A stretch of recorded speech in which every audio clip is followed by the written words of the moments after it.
Hello, today let's talk about FiiO's new recently released player M11 Plus. You can say but M11 Plus is not a new player, it was released few months ago and you already reviewed it. Yep, that's true, I already reviewed M11 Plus, but previous version was limited.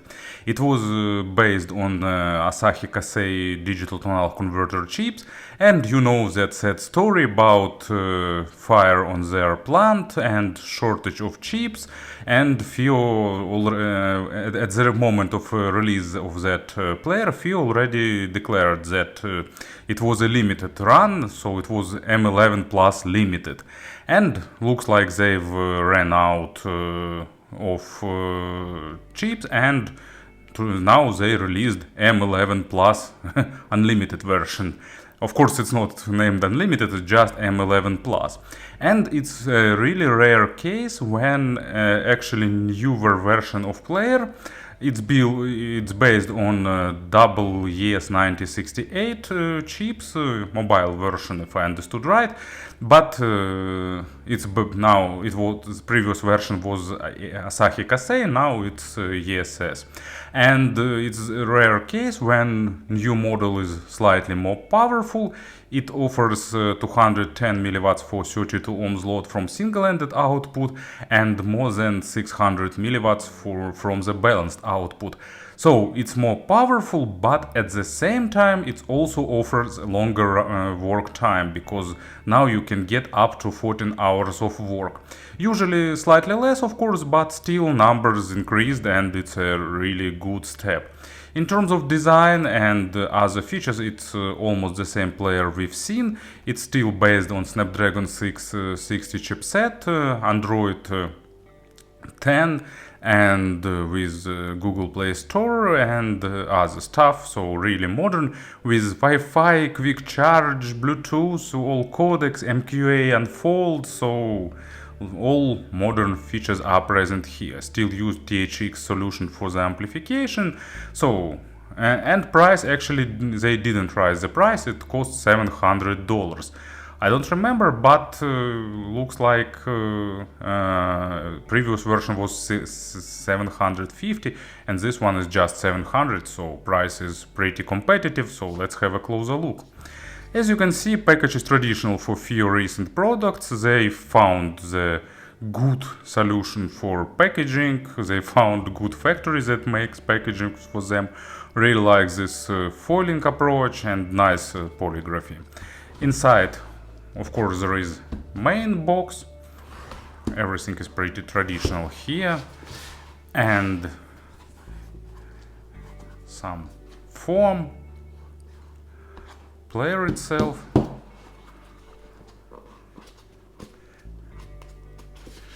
so digging deeper became more and more interesting.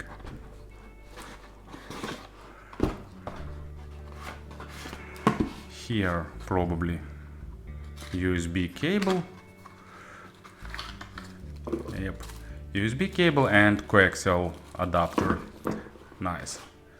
Special tool to open tray with micro SD cards, and they even put back in the accessory set case. I really like that cases returned to stock accessories for FiiO, at least, because for sometimes they didn't provide the cases.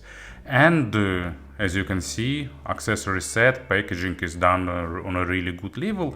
So let me clean up the table and we'll talk about the design. In terms of design, player is really nice. It follows FiiO recent approach to design with this hexagonal, or how they call it, honeycomb buttons with slightly edgy shape, but pretty comfortable and fits nicely in hands. In general, player is on the bigger side for me, but probably by modern scale it can be considered as average sized. You know, I still miss the times when FiiO's X7 considered as a really big and huge players.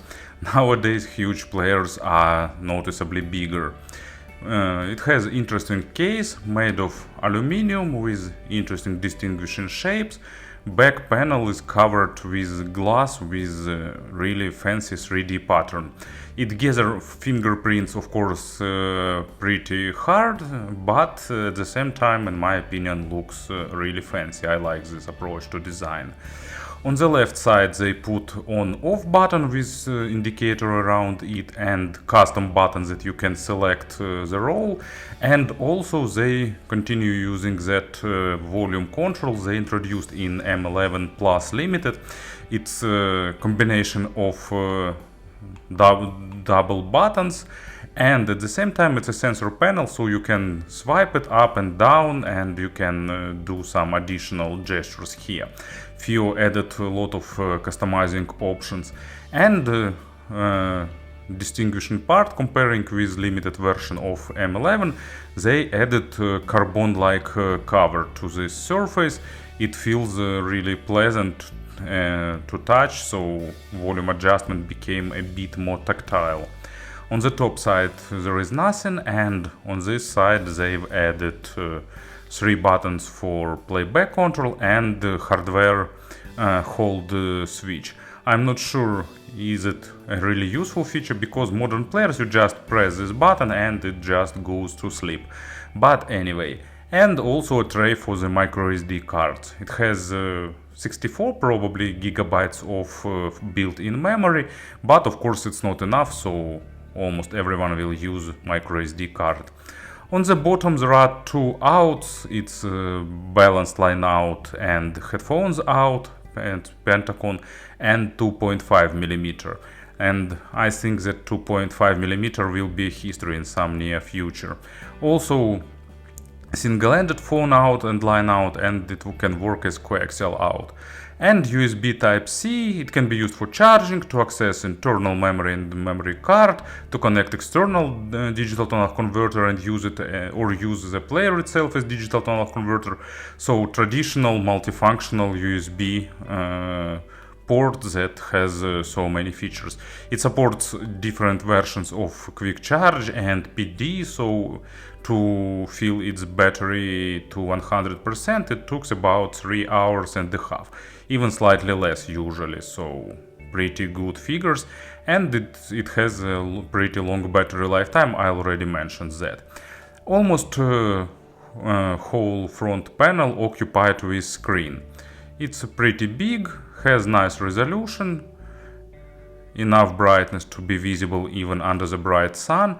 I have really bright studio lights, and still you can see that screen remains pretty visible and has nice viewing angles. It's almost edge to edge, so looks pretty fancy. And here you can probably even hear how volume control works. It makes a slight clicking sound, but you can adjust that all in settings, and we'll talk about that in the next part when we'll be covering firmware. And the screen is pretty responsive, thanks to good hardware. It feels really fluid and nice overall. I wanted to do some size comparisons, but as almost all my players are in case, I think it will be fair to put M11 Plus in case too. So let's see how it fits. Pretty nicely. So here is limited version. You can see absolutely equal, besides the different side cover. Here it has a carbon surface, and here it's just smooth plastic. Here is my faithful and beloved regular M11. You can see that it's slightly shorter, narrower, so it's smaller in all dimensions.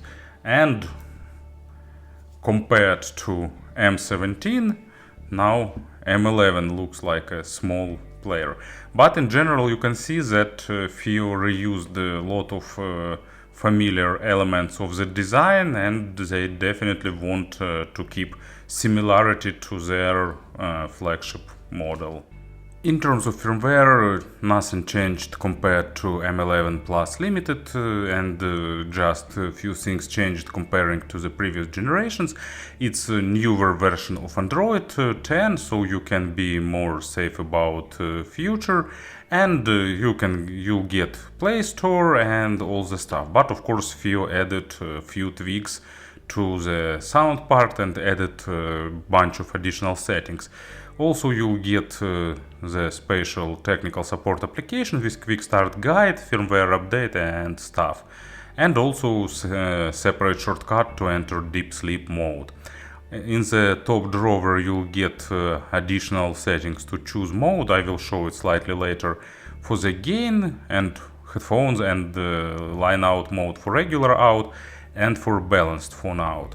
In vehicle mode you can activate if you activate this mode and connect player to your car charger. When you start the engine, player will boot up and will turn off with it.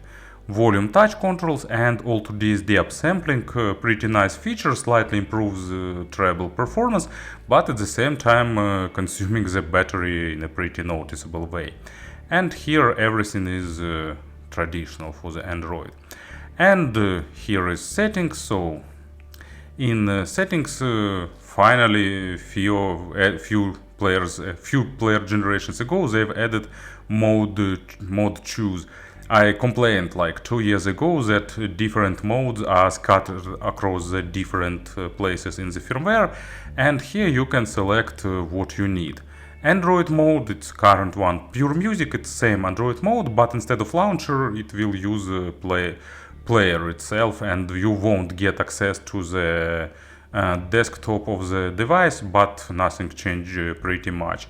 USB digital to analog converter mode, Bluetooth receiver and AirPlay mode, so they are pretty self-explanatory. And you press USB digital to analog converter mode and it boot up and it's ready.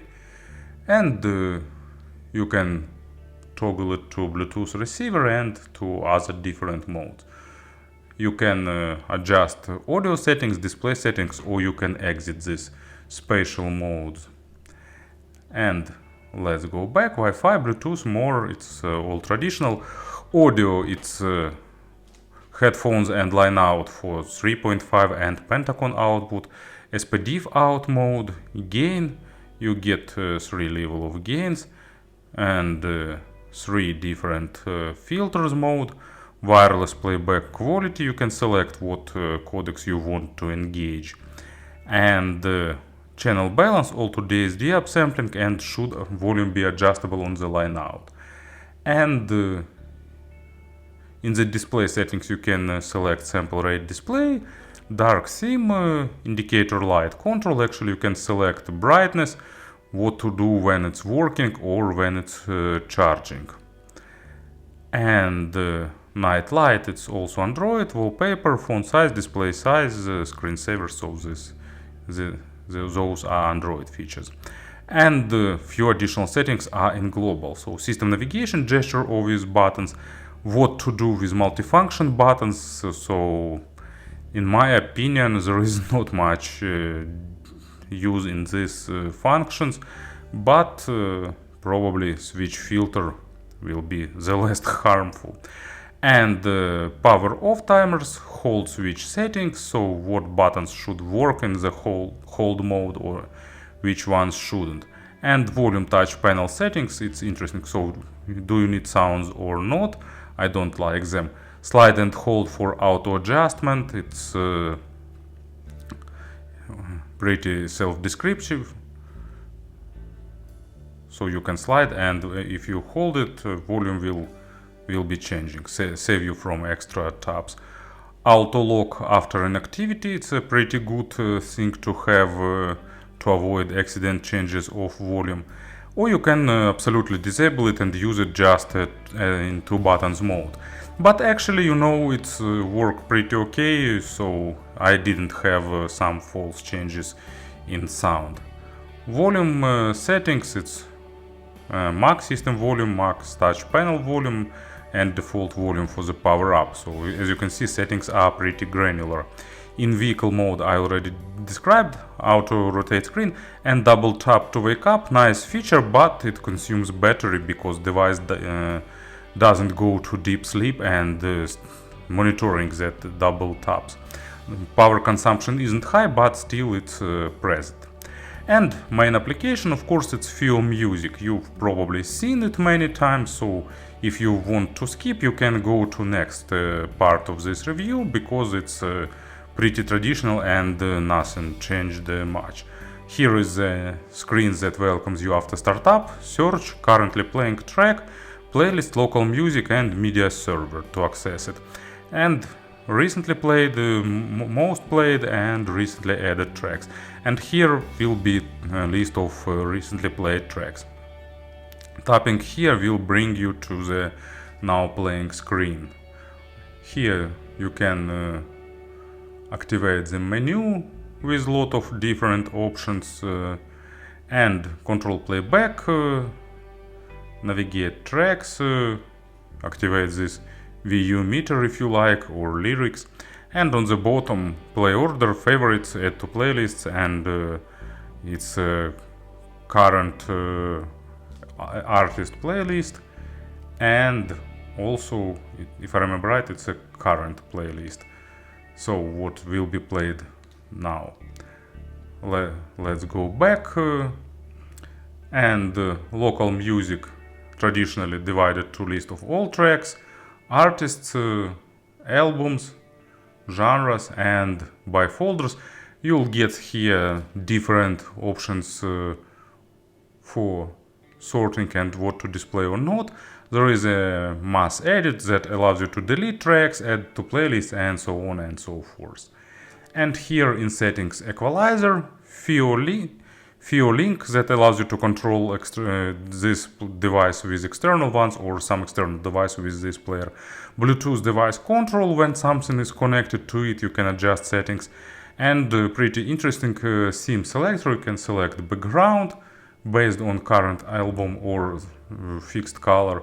And you can customize background, display cover, and on the now playing page you can have just controls, or you can activate spectrum display. And I really like this one with default settings, but you can select something that suits your taste.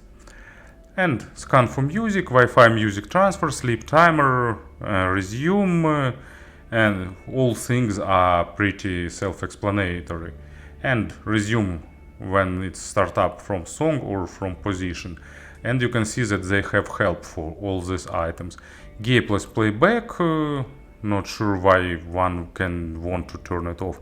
Play through folders, show album art on the lock screen, auto go to now playing when you select some track, automatically search for lyrics and album over the internet, replay gain, nice feature that equals the volume of different tracks, and USB output mode, USB volume control, what to do with MQA, artist display using artist or album artist, file size limit to avoid memory consumption, notification style, language, and that's it.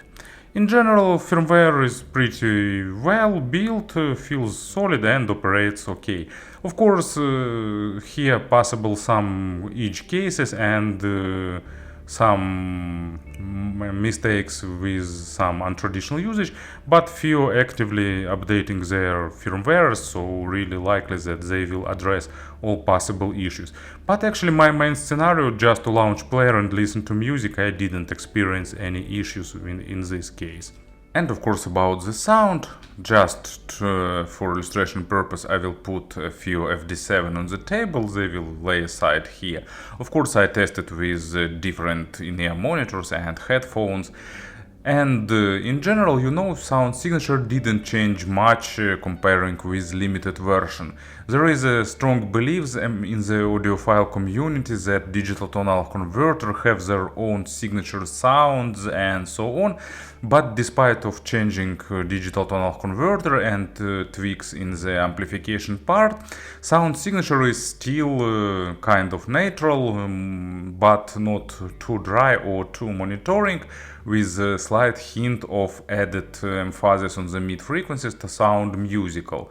There is a small difference with comparing with limited version. Here you'll get slightly more focus on the micro contrast and slightly better layering on the treble and also a bit less weight in the overall representation, but all the differences are not huge, and you know, to hear them clearly you need to do A/B testing, because in many cases the difference will be minimized by earphones. But maybe if you're sensitive to that particular settings, of course for you it can be noticeably bigger. But let's talk about the sound step by step. It's the most interesting part. So bass is deep, it goes to maximum depths, it's technical, it's resolving, it's tight, impactful, and small nuances and overtones are slightly highlighted, but really slightly, so they sound engaging, but at the same time low frequencies doesn't try to add some weight here, or vice versa, to sound super fast and super dry to overwhelm you with the amount of small nuances and details. So it's pretty close to what is recorded, and it will play and it will give to you. And it has enough of driving power, especially from the balanced out, to control headphones and to deliver nice slam and impact, so no issues with that too. And as a first example, it's an interesting soundtrack from the American Gods first season of that TV series, and it's I Put a Spell on You. Pretty unusual and fun version, and they have a nice low frequencies foundation that develops during this track, and it sounds pretty fun and natural. It's not like 100% natural, not in terms of representation, but because it sounds slightly like sampled to my ears at least, but still it's pretty emotional, and this player delivers it nicely. And second example, it's Snarky Puppy beep box with a lot of nice and pretty well recorded deep bass, not like electronic music deep bass, but deep for acoustical music, of course. And this player controls it really well, and it sounds both natural and at the same time with a proper weight. And mid frequencies is neutral, slightly focused on the micro contrast, but just too much. Not as dry as regular FiiO M11, for example. Sounds technical, resolving with a good imaginary stage, noticeably above average, not super huge and spacious, but still pretty well built, with nice layering, with good instrument separation. It requires, of course, well recorded tracks to sound at the full potential, but it's true for all upper, mid and higher segment. It won't try to boost macro dynamics, it won't try to highlight or hide something. So if you're looking for a player with colored representation, you probably need to look elsewhere. This one for those who prefer more natural sound. But at the same time not super monitoring, because it's not over focused on the micro contrast and doesn't sound clinical.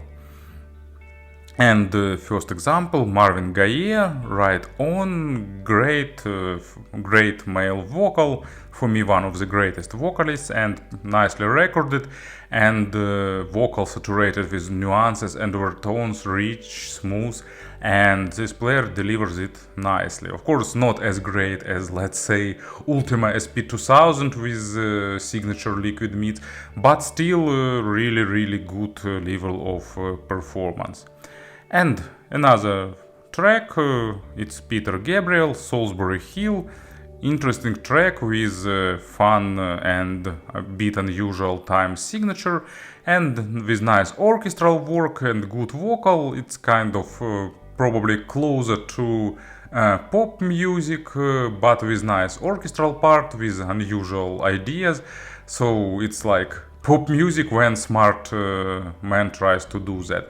And it requires nice technical representation to deliver it good, and this player definitely does that easily.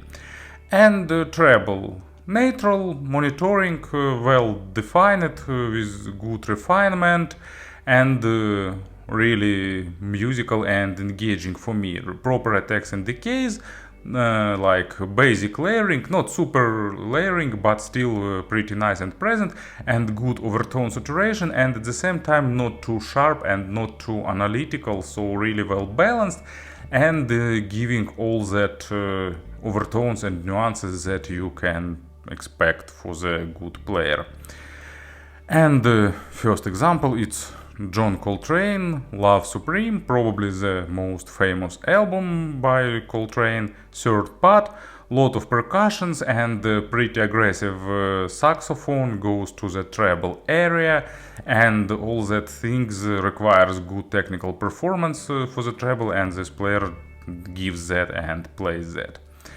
And another interesting example, actually not perfect in terms of sound quality, but I like this album. It's James Brown live at the Apollo, and track Lost Someone. It's, for me, it's probably one of the best live records ever created, because atmosphere of this concert is really great, and in this track it's a great example of artist communicating with public.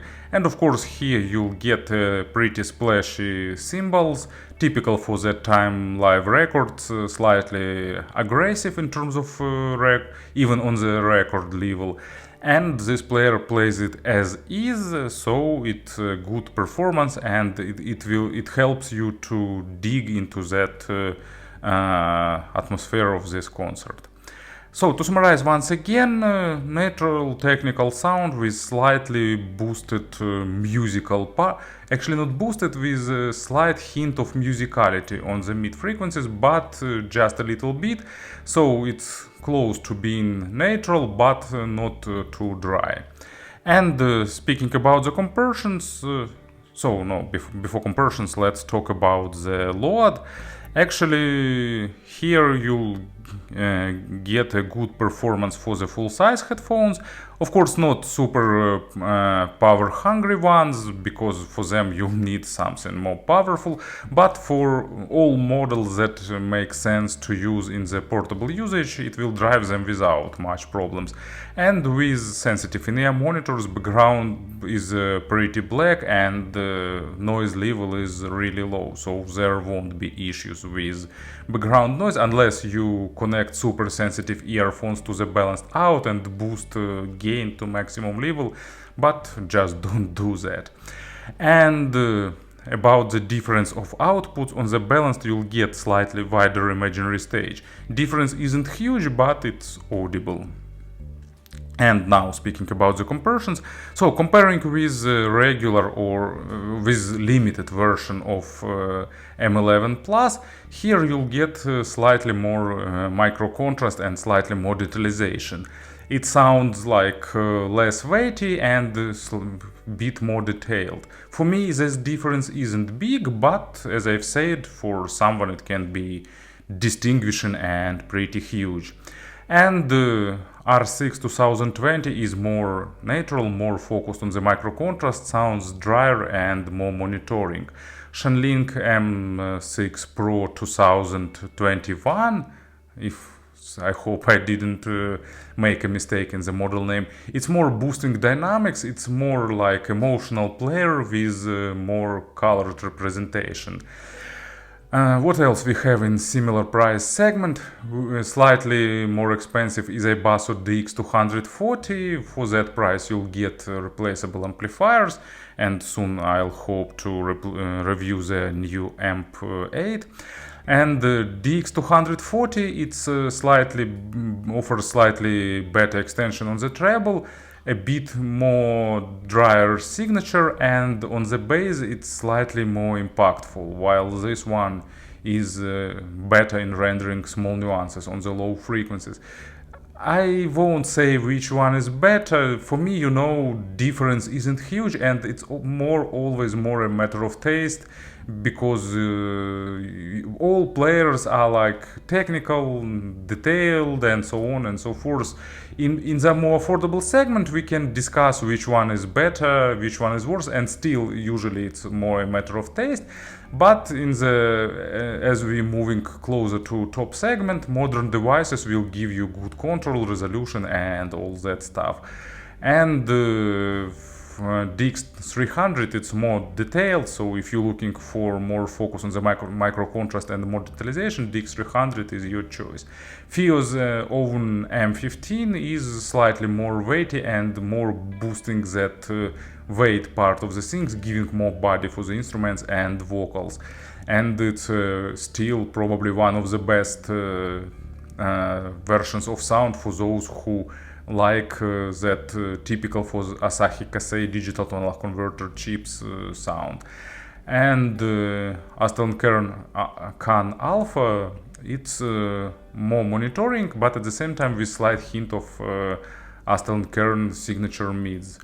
And let's probably summarize that all. And FiiO's M11 Plus, it's a really good player with tons of modern features, nicely tuned sound, and I really hope that it will stay with us for long. In our current situation, when all chips are disappearing from stock, it's hard to make some prognosis, but I really hope that it will remain in the FiiO lineup for some time. Thank you for listening, thank you for your attention, and of course have a nice day.